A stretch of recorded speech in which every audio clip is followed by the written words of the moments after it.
ಕಳೆದ 500 ದಿನಗಳಿಂದ ಬಿಡದಿ ಟೌನ್ಶಿಪ್ನ ವಿರೋಧವಾಗಿ ಅಲ್ಲಿಯ ಕೃಷಿಕರು ಹೋರಾಟವನ್ನು ಮಾಡ್ತಾ ಇದ್ದಾರೆ. ಆ ಕೃಷಿಕರ ಹೋರಾಟದಲ್ಲಿ ಆ ಸ್ಥಳದ ಮಹಿಳೆಯರು ಹಲವಾರು ಹಿರಿಯರ ಒಂದು ಹೋರಾಟಕ್ಕೆ ನಿರಂತರವಾದಂಥ ಬೆಂಬಲವನ್ನು ಶಾಂತಿಯುತವಾಗಿ ನೀಡ್ತಾ ಇರತಕ್ಕಂಥದ್ದೇನಿದೆ.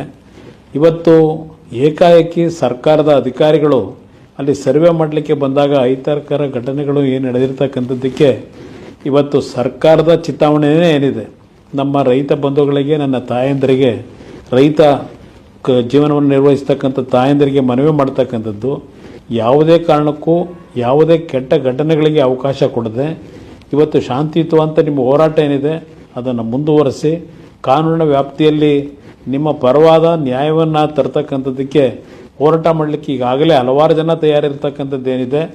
ಆ ಹಿನ್ನೆಲೆಯಲ್ಲಿ ನಿಮ್ಮ ಹೋರಾಟದಲ್ಲಿ ಯಾವುದೇ ರೀತಿಯ ಸರ್ಕಾರದ ದೌರ್ಜನ್ಯ ದುರ್ಬಳಕೆಗೆ ನಿಮ್ಮ ಶಾಂತಿಯುತ ಹೋರಾಟಕ್ಕೆ ಯಾವುದೇ ರೀತಿಯ ವಿರೋಧ ಆಗಬಹುದು ಅಂತಕ್ಕಂಥದ್ದು ನಾನು ಹೇಳಲಿಕ್ಕೆ ಬಯಸ್ತೀನಿ.